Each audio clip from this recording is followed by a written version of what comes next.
ოპოზიციურ პარტიას დაუყოვნებლივ შეწყვიტონ ერთმანეთზე თავდასხმები და აღვადგინოთ კოორდინაცია ოპოზიციურ პარტიებს შორის. ამერიკასა და რუსეთს შორის კვლავ უთანხმოებები და ამის მიზეზი საქართველოს ტერიტორიაზე რუსეთის ქმედებებია. ამის შესახებ ამერიკის სახელმწიფო დეპარტამენტის პრეს-სპიკერმა შონ მაკორმაკმა თეთრ სახლში გამართულ ბრიფინგზე განაცხადა. მისი თქმით, ამერიკასა და რუსეთს შორის ისევ რჩება უთანხმოებები და ეს არის საქართველოს საკითხი. უთანხმოებები ძირითადად საქართველოს ტერიტორიაზე სწორედ რუსეთის ქმედებებს უკავშირდება. მაკორმაკის განმარტებით, რუსეთთან საერთო ინტერესის საკითხებზე თანამშრომლობა გაგრძელდება. სხვა საკითხები კი კონდოლიზა რაისისა და სერგეი ლავროვის შეხვედრაზე გადაწყდება. თეთრი სახლის წარმომადგენელი ბრიფინგზე მედვედევის გუშინდელ გამოსვლას შეეხოდა. გეგმას კალინინგრადის ოლქში სარაკეტო სისტემების განლაგების შესახებ სამწუხარო გადაწყვეტილება უწოდა. რუსეთში კონსტიტუციური ცვლილებები, რომლებიც საპრეზიდენტო ვადის ექსპონზე გაზრდას ითვალისწინებს ვლადიმერ პუტინის ექვსწლიან პრეზიდენტობას პირდება. ამის შესახებ რუსული მედია ივიწყება. ინფორმირებული წყაროები გამომცემლობას აწყობინებენ, რომ საკონსტიტუციო რეფორმა მედვედევის იმპროვიზაცია არ არის და ჯერ კიდევ ვლადიმერ პუტინის დროს იყო ჩაფიქრებული. მისი ძირითადი ავტორია პრეზიდენტის ადმინისტრაციის ხელმძღვანელის პირველი მოადგილე ვლადისლავ სურკოვი. სენატის მიხედვით მედვედევი პრეზიდენტის პოსტს ადამდე ადრე დატოვებს. ადამდელი საპრეზიდენტო არჩევნები კი შესაძლებელია უკვე 2009 წელს გაიმართოს. პრეს-რედომოსი გამოცემის ინფორმაციით არსებობს მოსაზრებაც, რომ პრეზიდენტისა და სახელმწიფო სათათბიროსთვის უფლებამოსილების ვადების გაზრდა მხოლოდ საბაბია, რათა კონსტიტუციაში უფრო დიდი და გლობალური ცვლილებები მოხდეს. ეს კი საბოლოოდ შეიძლება რუსეთის საპარლამენტო რესპუბლიკის გარდაქმნისთვის გამოიყენოს. რუსეთის სახელმწიფო სათათბიროს სპიკერის განცხადებით, ამერიკის ახალი პრეზიდენტი ბარაკ ობამა რუსეთისთვის უფრო ნაკლებად ბოროტებას წარმოადგენს ვიდრე ჯონ მაკეინი. ამის შესახებ ინფორმაციას რია ნოვოსტი აღწერს. მიზნობის განცხადებით, ამ სიტუაციაში რუსეთისთვის ორი ბოროტებიდან უფრო ნაკლები იქნა არჩეული. მისივე თქმით, დრო აჩვენებს, თუ როგორ აეწყობა რუსეთ-ამერიკის ურთიერთობები ახალი ლიდერის მმართველობის დროს.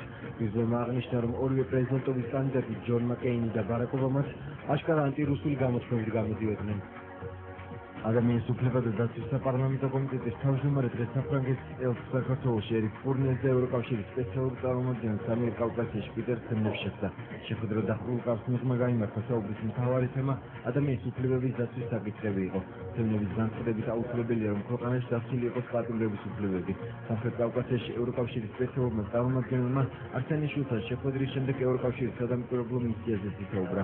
პიტერ ცემნები ხაზს უსვამს, რომ ევროკავშირის სადამკვირვებლო მანდატი მთელ საქართველოს ტერიტორიას მოიცავს კონფლიქტურ რეგიონების ჩათვლით.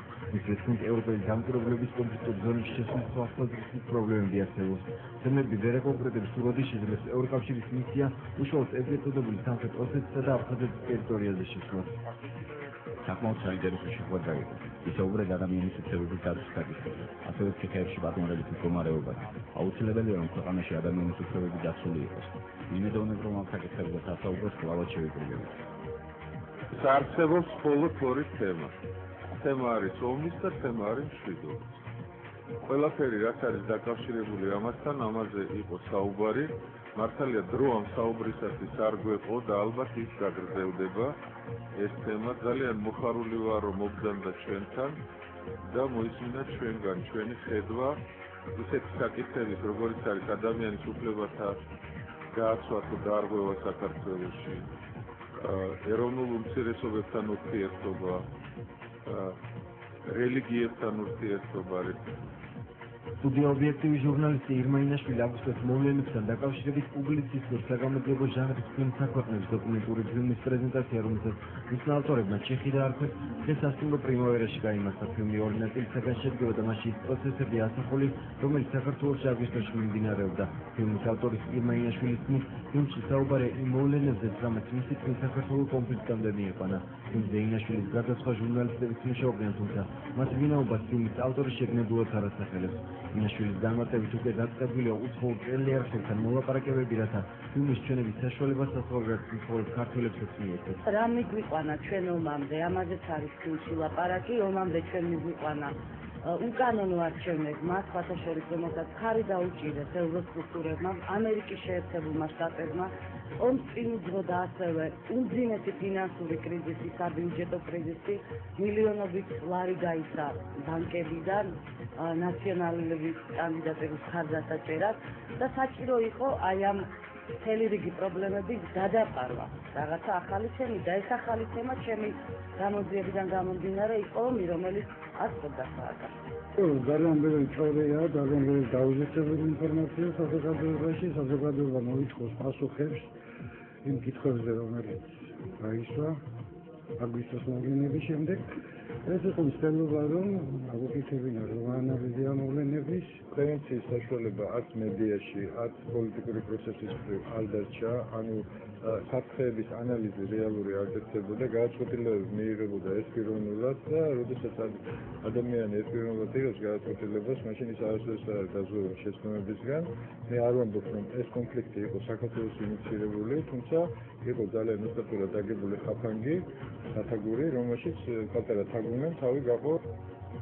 თბილისში თავისუფალი აზრის სახელი ფუძლდება, როგორც დღევანდელ პრესკონფერენციაზე მამუკარებთან განაცხადა, ეს იქნება არასამთავრობო ორგანიზაცია, სადაც ახალ იდეას სპეციალისტებსა და ექსპერტებში განიხილავენ და იმ შემთხვევაში, თუ იდეა ქვეყნის აღშენებისთვის საჭირო იქნება, ორგანიზაციას აქვს შესაძლებლობა ამ იდეის ხელისუფლებაში ლობირება მოახდინოს.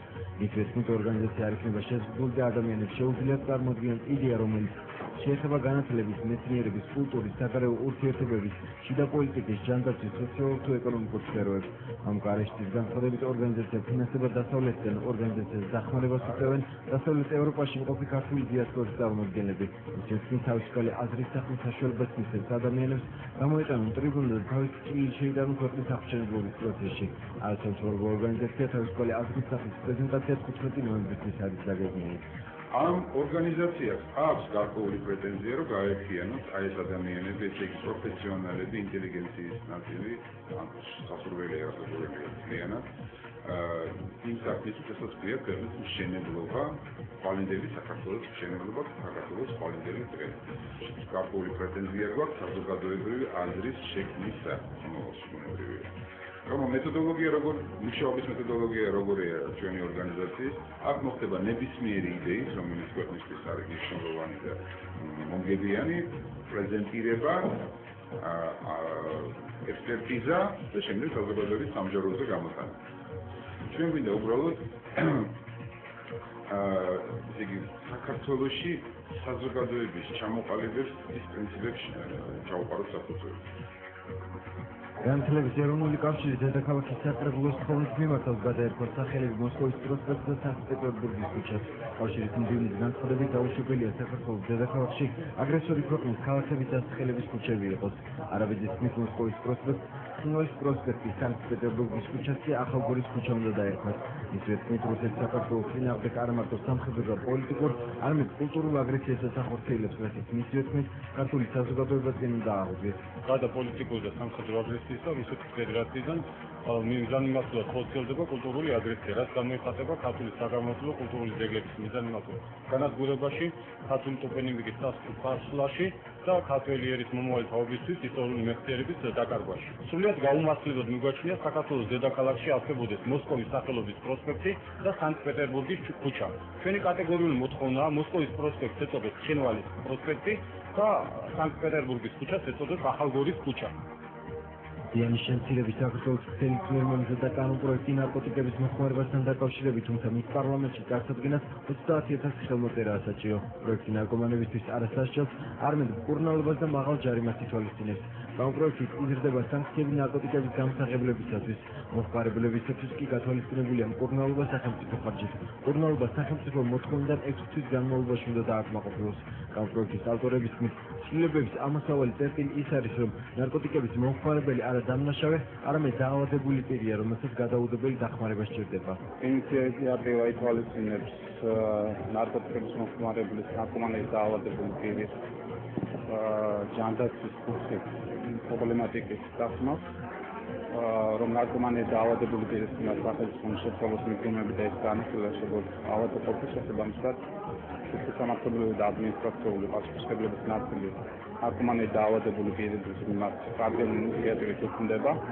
ხელმოწერების პროცედურა პრინციპში უკვე დაწყებულია, ვინაიდან ჩვენ პარლამენტმა მოგვცა უფლება, რომ დაიწყოთ 30,000 ამომრჩევლის ხელმოწერის შეგროვება.